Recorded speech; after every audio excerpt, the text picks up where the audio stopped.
하나님 복 내려 주시옵소서.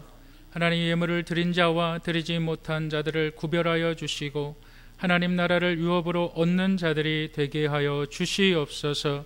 감사를 주님께 돌리오며 예수 그리스도의 이름으로 기도드렸사옵나이다. 아멘.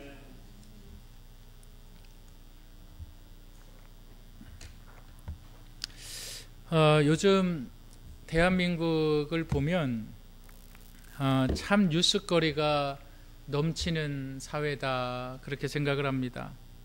하루가 멀다 하고 그 새로운 이슈가 사회 관계망을 통해서 넘쳐나고 있습니다. 지지난주죠.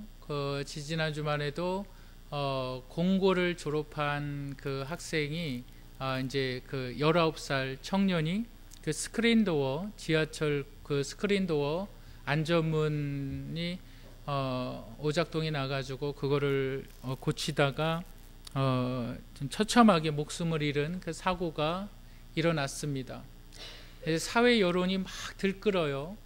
들끓으면서 그 청년이 가지고 있었던 뭐 사발면을 보여주기도 하고 많은 그러한 여론을 이렇게 부추기는 것을 보게 됩니다. 그리고 또한 뭐가 일어났냐면 남양주 지하철 공사 현장이 또 붕괴가 돼 버렸습니다. 그리고 또 어떤 일이 일어났을까요? 정말 안타까운 일인데 전라도 그 광주에서 이 공무원 시험을 준비하던 대학생이 투신 자살을 하죠, 아파트에서. 그런데 그 투신 자살하던 그 형제의 그 대학생의 그 40대 지나가던 남성이 그 밑에서 그 충돌을 하게 됩니다. 그래서 그 남성이 그 자리에서 목숨을 잃게 됩니다. 근데 안타까운 것은 그 주위에 누가 있었냐면 바로 아내가 있었어요. 그 임신한 아내가 있었어요. 여러분, 참 그러한 모습을 보면서 정말 이 사회가 정말 너무나도 안타깝고 정말 말로 표현할 수 없는 그러한 혼돈 가운데 있지 않나, 그렇게 생각을 합니다. 김수정 씨가 쓴 그 논문 제목이 있어요. 제가 논문을 한번 살펴봤는데 현대 한국 사회의 윤리적인 문제, 논문 제목이에요. 현대 한국 사회의 윤리적인 문제. 근데 그 논문에서 이야기하는 것은 이겁니다. 한국 사회의 구조적인 문제가 있다. 그 한국 사회의 구조적인 문제의 가장 중심에 있는 그것이 뭐냐면 바로 물질 만능주의이다, 이렇게 얘기해요. 다시 이야기하면서 지나친 물질적인 욕구를 추구하면서 내면적인 정말 가치, 내면적인 가치를 소홀히 여긴다, 이렇게 얘기해요. 좀 더 쉽게 얘기하면 사람들이 물질의 노예가 되어서 인간의 가치를 상실해 버렸다는 거예요. 이 돈으로 계산되어지는 사회, 그리고 정규직과 비정규직으로 나눠지는 사회, 돈 없고 백 없는 사람들은 흙수저, 은수저, 금수저는 어디 가서 대우를 받을 수 없는 사회. 이 중심에 가장 깊이 자리 잡고 있는 게 뭐냐? 물질주의다. 사람의 생명도 사고 파는 시대. 그 사람이 얼마나 많은 돈을 버느냐에 따라서 그 사람의 능력이 인정받는 시대. 생명이 중요하지 않다는 거예요. 인간의 가치가 중요하지 않다는 거예요. 돈만 많이 벌면은, 물질만 많이 있으면 사람을 죽여도 된다는 사회가 이 사회다, 이렇게 이야기를 합니다. 여러분, 그런데 오늘 성경에 보면 이 물질 만능주의를 극복한 사람들의 이야기가 나옵니다. 또한 극복하지 못한 사람의 이야기가 나옵니다. 그들의 전폭적인 삶을 통해서 어떠한 사람들은 극복하고 어떠한 사람은 극복하지 못하였느냐. 오늘 이 말씀을 통해서 여러분들이 하나님의 사람들이 되시기를 주님의 이름으로 축복합니다. 오늘 말씀의 제목은 하나님의 힘으로 세상을 사는 사람들, 하나님의 힘으로 세상을 사는 사람들이라는 것을 믿으시기 바랍니다. 우리가 첫 번째로 하나님의 힘으로 세상을 사는 사람들이 하는 행동이 있습니다. 그것이 뭐냐면 마음을 같이 하여 기도합니다. 마음을 같이하여 기도합니다. 우리 본문 14절을 한번 읽어보도록 하겠습니다. 본문 14절 시작.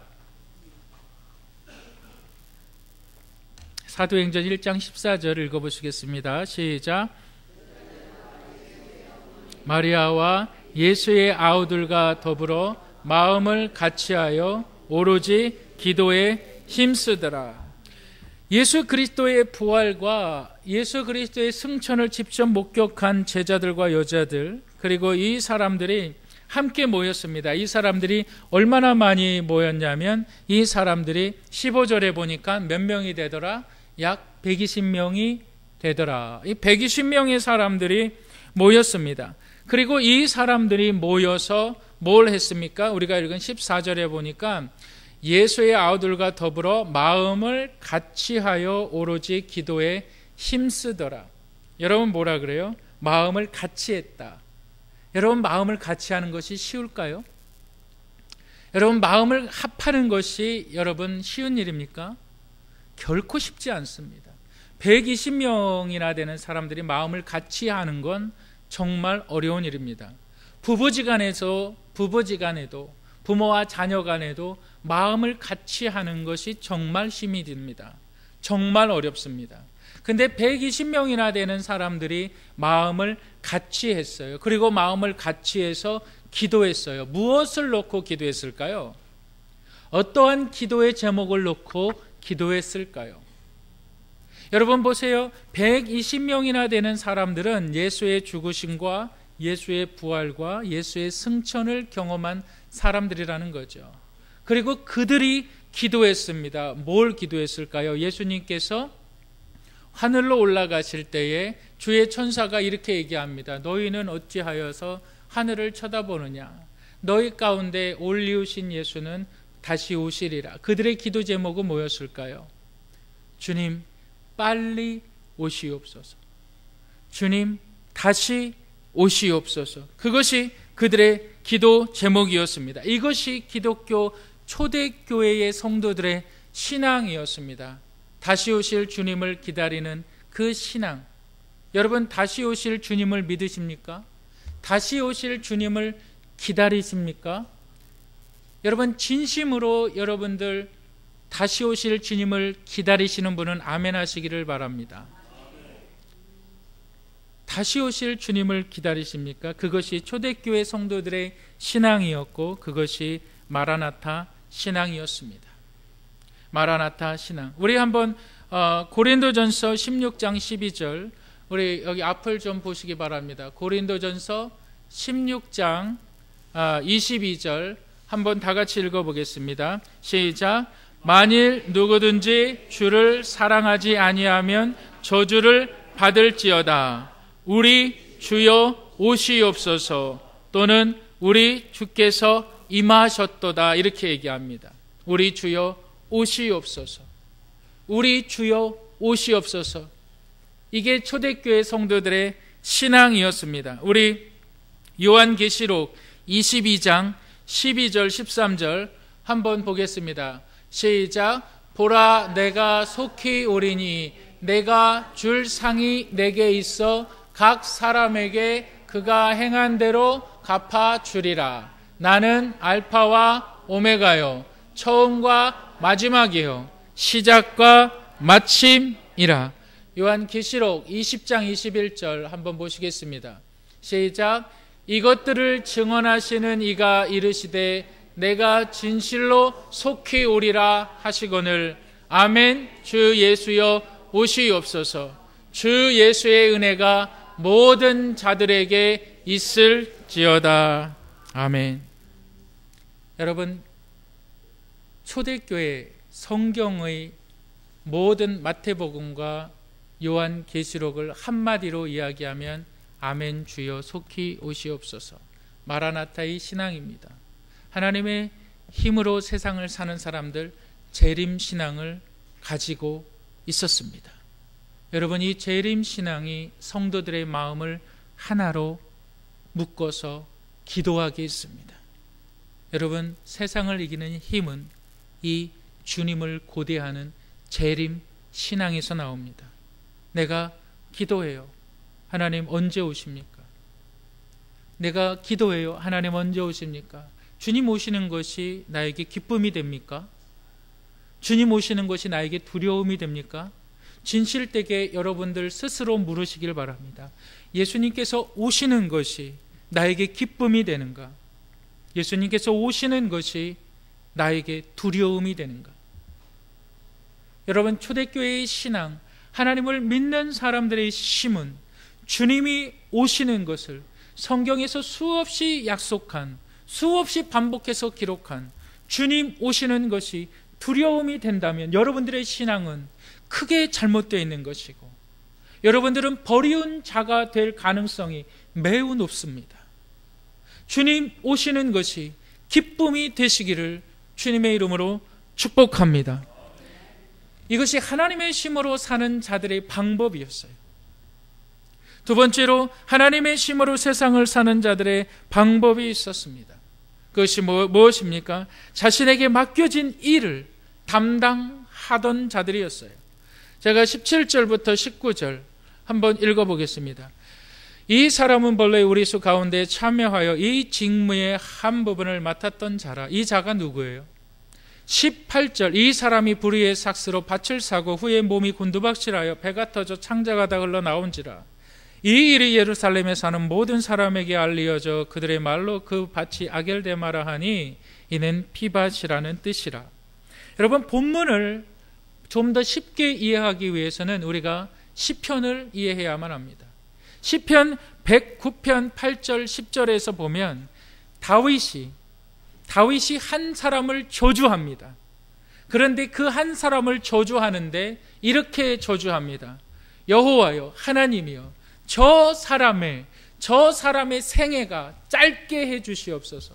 저 사람의 아내는 과부가 되게 해주시고, 저 사람의 자식들은 고아가 되게 해주시옵소서.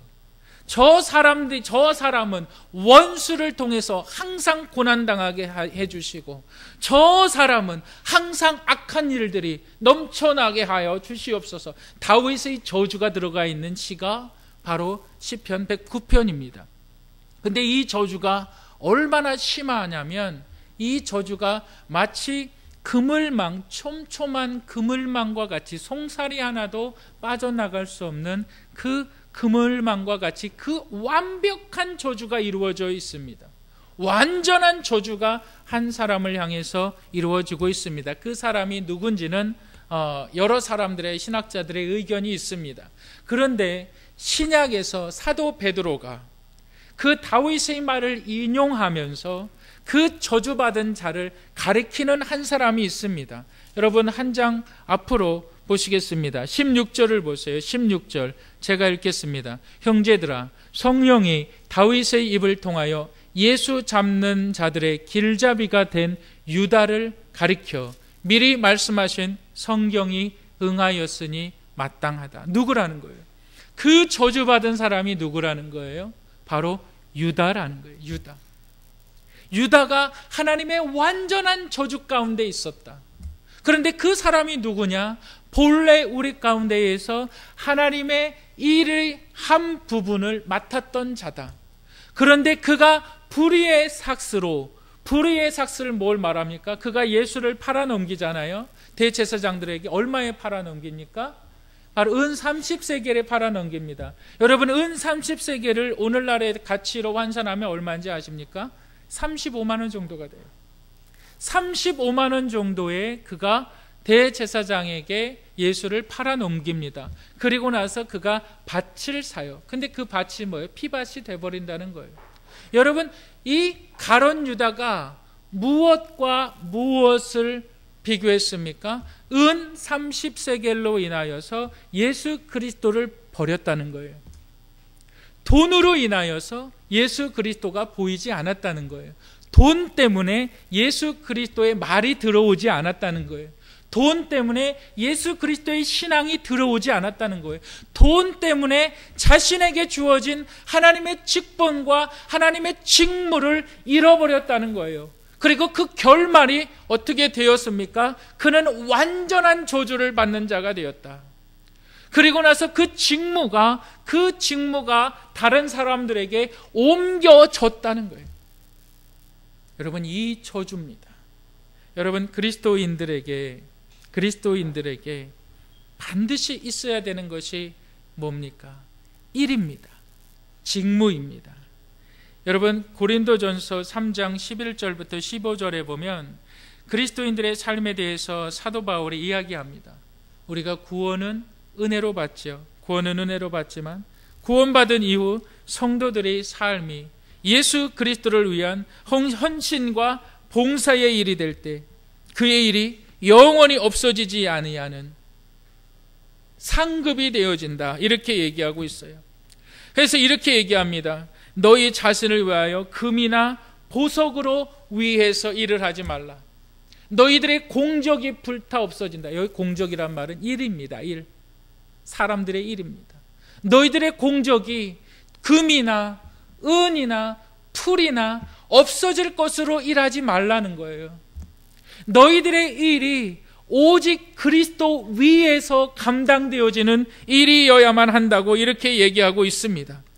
여러분, 예수 그리스도의 일을 담당하시는 여러분들이 되시기를 주님의 이름으로 축복합니다. 그것이 하나님의 힘으로 사는 사람들의 능력입니다. 여러분들이 하는 일에 대해서 자꾸 돈으로 계산하지 마시길 바랍니다.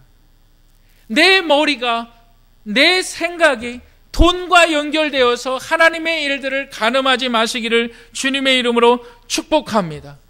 여러분, 하나님의 일에 대해서 여러분들이 보상을 바라지 마시기를 바랍니다.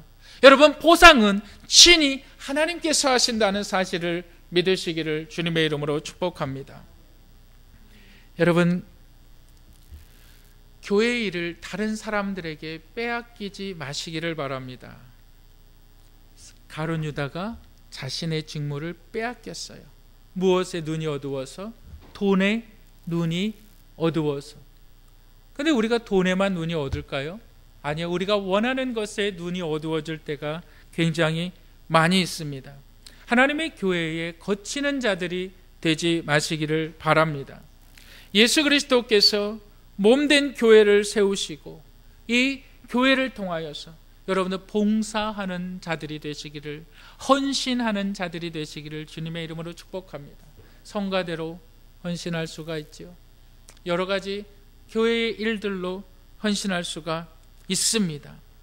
여러분이 섬기는, 헌신하는 일들을 절대로 물질의 대가로 여기지 마시기를 바랍니다. 하늘의 상급을 잃어버리게 됩니다. 울산에 제가 이것을 갖다가 이제 그 카카오톡으로 성도님들에게 몇 분들에게 보내드렸는데 실화예요. 6.25 전쟁 이후 그 울산에서 동태 장사를 하던 한 집사님이 계셨어요. 동태 장사를 하던 집사님이 되셨는데 이 집사님의 마음에 간절한 소원이 있었어요. 그 마음에 간절한 소원이 뭐였냐면, 하나님, 내가 죽기 전에 하나님 예배당 하나 건축하고 죽으면 좋겠습니다. 그런데 10년 가까이 그것을 놓고 기도했어요. 그런데 아무런 변화가 없습니다. 그래도 이 집사님 포기하지 않고 그냥 기도를 열심히 했습니다. 하나님, 제 꿈을 기억해 주시고 하나님의 살아계심을 저에게 증거해 주세요. 근데 동네에 어떤 할머니가 동태 생선장사 하시던 집사님을 부르면서 이렇게 얘기합니다. 조그마한 복주머니 같은 것을 하나 주면서 이거랑 생선 한 박스하고 좀 바꾸자. 근데 그걸 보니까 정말 돌덩이 같은 거예요. 아무것도 아닌 거예요. 근데 좀 바꿔달라 그 할머니가 이야기를 합니다. 그러면서 이렇게 얘기합니다. 이 평생 모은 동전과 같은 것인데 정말 이 소중한 것인데 생선 동태 한 상자랑 좀 바꿔주게. 그 말에 감동이 되어서 그냥 그 동태 파시는 집사님이 바꿨습니다. 근데 집에 가서 그 복주머니를 풀어보자 동전이 아닌 이상한 것들이 좀 들어있어요. 뭔지 잘 모르겠어요. 그래서 목사님을 찾아갑니다. 근데 목사님에게 보여줘요. 목사님도 그게 뭔지 모릅니다. 근데 좀 희한한 것 같아요. 그래서 서울 인사동에 갑니다. 서울 인사동에 가서 그게 뭔지 좀 감정을 받아봐요. 그러니까 인사동에서 그 물건을 이렇게 돌을 열심히 관찰하던 그 가게 주인이 대뜸 하는 말이 이렇게 얘기합니다. 내가 10만 원 줄 테니까 그걸 좀 나에게 팔아달라. 10만 원은 45년 전만 해도 굉장히 큰 돈이죠. 그래서 이거는 내게 아닙니다. 나는 감정만 받으러, 이게 뭔지 감정만 받으러 왔습니다. 그러니까 말을 안 해요. 뭐라는 것을 말을 안 해요. 그래서 이제 다시 또 그냥 가려고 그러니까 그 사람을 딱 잡으면서 그 감정사가, 인사동 주인이 하는 말이 100만 원을 주겠다 그래요. 10배로 뛰죠. 100만 원을 주겠다. 근데 다시 한번 목사님이 얘기합니다. 이거는 내게 아닙니다. 그러니까 200을 주겠다 그래요.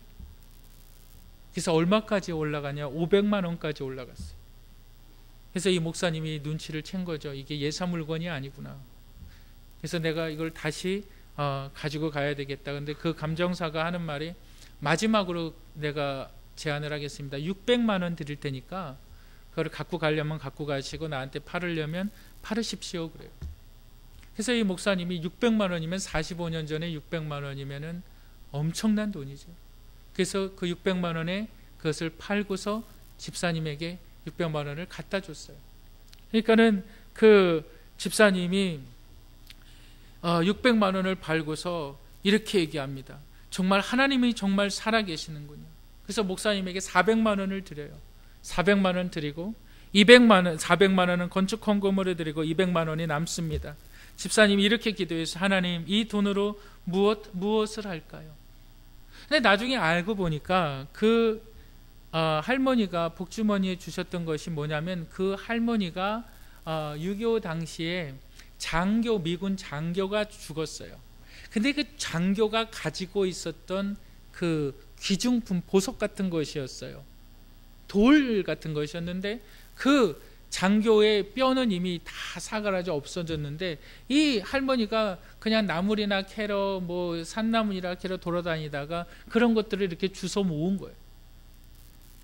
그래서 알고 보니까 그 가치가 엄청난 거예요. 그래서 600만 원을 받아서 400만 원 건축 헌금하고 200만 원을 가지고서, 하나님, 이 돈으로 내가 무엇을 하기를 원하십니까? 그런데 자꾸 그 울산 앞바다가 이렇게 자갈밭이 있는 그게 자꾸 보이는 거예요. 그래서 이 집사님이 자꾸 기도할 때마다 그 울산 앞바다에 있는 정말 그 자갈밭을 하나님께서 자꾸 보여주시는데, 거기에는 정말 풀 한 포기, 나무 한 포기도 그루도 자라나지 않는 곳이에요. 정말 쓸모없는 땅이에요. 근데 그걸 자꾸 보여주시는 거예요. 그래서 200만 원 가지고 그 집사님이 그것에 땅을 삽니다. 그때 땅을 얼마에 사냐면, 거기에 5,000평의 땅을 사는데 300원씩, 평당 300원씩 해가지고 150만 원을 줘서 5,000평을 삽니다. 여러분, 그 땅이 어떤 땅이 됐을까요? 그것이 울산 현대공장 정문이 됩니다. 어느 날 그 집사님에게 검은 승용차가 와가지고 신사 둘이서 내립니다. 신사 둘이 내리더니 서류를 꺼내고 가방을 꺼내고 하는 말이, 1,000만 원 줄 테니까 그 땅을 팔아라. 얼마에 샀다고요? 150만 원에 산 거예요. 1,000만 원 줄 테니까 그 땅 팔아라. 그리고 나중에 하시는 말이, 신사들이 하는 말이, 안 판다. 1억 주겠다. 근데 이 집사님이 자꾸 팔기가 싫대요. 안 팔았대요. 얼마까지 올라갔을까요? 그 땅이 27억까지 올라갔어요. 27억. 생선 동태 한 박스 팔아서 27억. 물론 시간이 지나갔죠. 그리고 나서 죽기까지 하나님 앞에 성전 하나 건축하게 해달라 그러는데, 하나님께서 정말 말도 안 되는 축복을 이 집사님에게 허락해 주셨습니다. 여러분, 내가 돈이 10만 원이 있어요. 내가 돈이 한 5만 원이 있어요. 내가 한 20만 원이 있어요. 돈 20만 원을 하나님 앞에 드리는 것은 믿음이 필요 없습니다. 내가 있는 것을 하나님 앞에 드리는 것은 그렇게 믿음이 필요 없습니다. 있는 거 드리면 돼요. 그 용기고 그건 내 결심입니다. 결단입니다. 믿음으로 드리는 것은 정말 믿음이 필요합니다. 하나님, 내가 하나님의 일에 내가 드리길 원합니다. 하나님 일에 내 인생이 사용되어지기를 원합니다. 라고 기도할 때는 믿음이 필요합니다. 하나님 나를 축복해 주신다면 내가 하나님 이러이러한 것을 하겠습니다. 하나님 안에서 비전을 하나님께서 주시는 줄 믿습니다. 그때의 믿음이 필요한 겁니다. 여러분, 이 믿음을 가지신 분들이 되시기를 주님의 이름으로 축복합니다. 이 믿음이 있는 사람들은 물질을 이겨냅니다. 물질의 노예가 아니라 물질을 이겨내요. 여러분들 배 터져서 창자가 다 흘러나왔더라. 저주 아닙니까? 근데 그 저주의 씨앗이 뭐예요? 은 30세겔입니다. 그 저주의 씨앗이 뭐예요? 내 생각에는 예수가 중요한 게 아니에요. 영원이 중요한 게 아니에요. 내 삶의 인도하심이 중요한 것이 아니에요. 당장 35만 원이 중요한 거였어요. 여러분, 저주받는 인생이 되지 마시기를 주님의 이름으로 축복합니다. 정말 하나님 안에서 물질을 극복하시길 바랍니다. 하나님께서 채우시는 인생. 여러분, 그 동태 장사하시던 분이 많이 배웠습니까? 동태 장사하시는 집사님이 정말 처음서부터 우리가 소위 말하는 종잣돈이 있었습니까? 아니요. 생선 장사하면서 그의 소원이 있었어요. 내가 받은 은혜가 있는데, 하나님, 내가 재림신앙이 있는데, 하나님, 내가 성전 하나 지으면 좋겠습니다. 근데 돈이 없잖아요. 돈이 없잖아요. 여러분, 엘리사의 이야기를 들어보셨습니까? 엘리야의 이야기를 들어보셨습니까?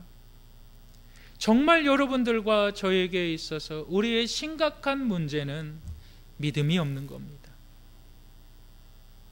하나님의 힘으로 살아가시기를 주님의 이름으로 축복합니다. 세 번째로 우리가 기억해야만 되는 것이 있어요. 하나님의 힘으로 사는 사람들, 바로 예수 그리스도의 부활을 믿는 자들입니다. 우리 본문 22절 한번 다 같이 읽어보도록 하겠습니다. 시작.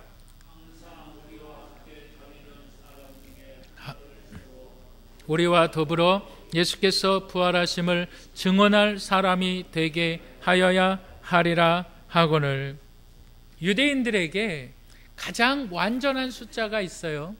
그 숫자가 뭐였냐면 12, 12, 12. 그래서 하나님께서 이스라엘을 세우실 때도 몇 지파를 세웁니까? 12지파를 세우는 거예요. 12라는 수가 완전수입니다. 그래서 유대인들은 우리가 이 성경에 보면 참 숫자에 있어서 참 우리가 바로 이해해야 되는 부분이 있는데, 12라는 숫자하고 그 6이라는 숫자하고 40이라는 숫자를 우리가 제대로 이해하지 않으면 성경을 잘못 해석할 때가 많이 있습니다. 예수 그리스도께서도 제자들을 몇 명을 택하십니까? 12명을 택하시죠.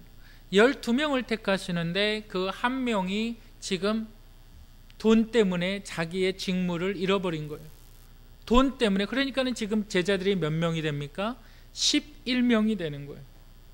근데 유대인들에게 있어서 11명은 불완전한 거예요. 여기 보세요. 우리 12절 보세요. 제가 읽겠습니다. 제자들이 감람원이라 하는 산으로부터 예루살렘에 돌아오니. 누가? 제자들이. 여러분 보세요. 26절 한번 보세요. 26절. 제비 뽑아 마띠아를 얻으니 그가 11 사도의 수에 들어가니라. 여러분, 무슨 차이가 있는지 아시겠습니까? 예수 그리스도의 제자들이라고 표현한 단어가 26절에서는 사도로 바뀝니다. 제자는 예수 그리스도를 따르는 사람들을 제자라고 말합니다.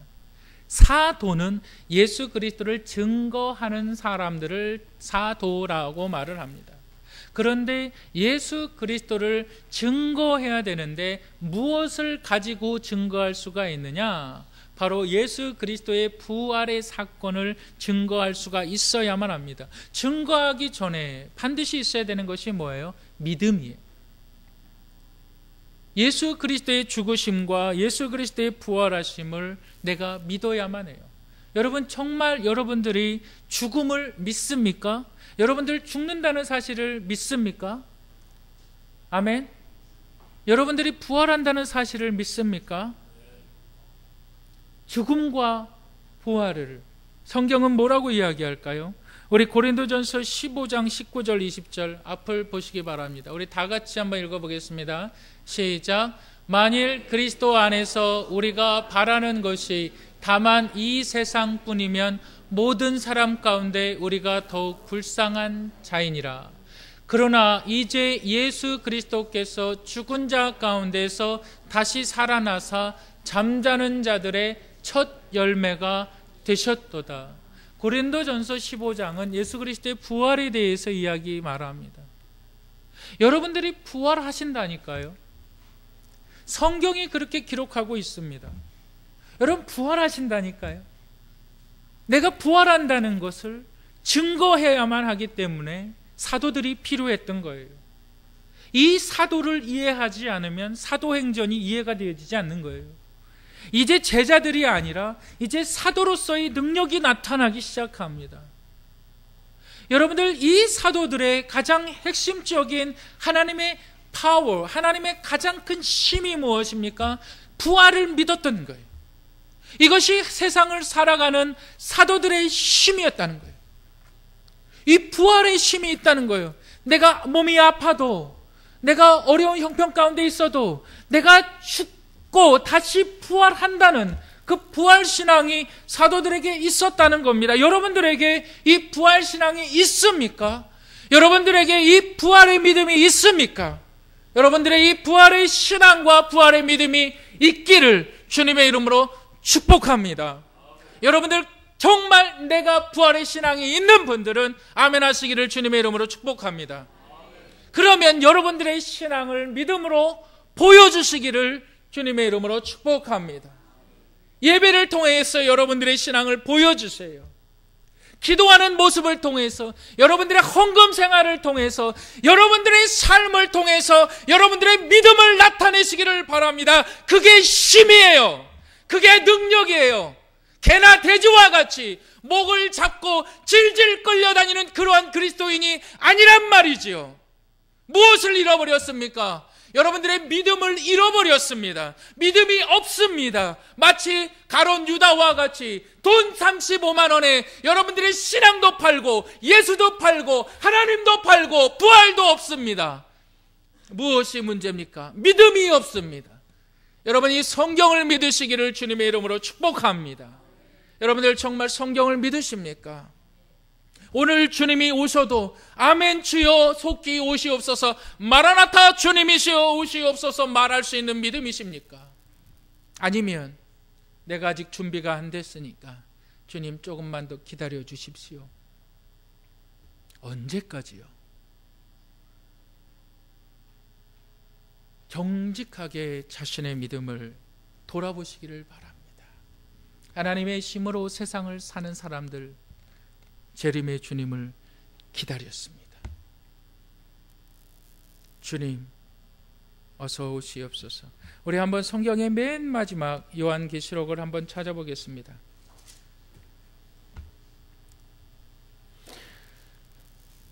우리 20절, 21절 우리 다 같이 한번 읽어보도록 하겠습니다. 요한계시록 22장 20절, 21절 다 같이 읽어보겠습니다. 성경의 맨 마지막 장, 시작. 이것들을 증언하신 이가 이르시되 내가 진실로 속히 오리라 하시거늘 아멘. 주 예수여 오시옵소서. 주 예수의 은혜가 모든 자들에게 있을지어다. 아멘.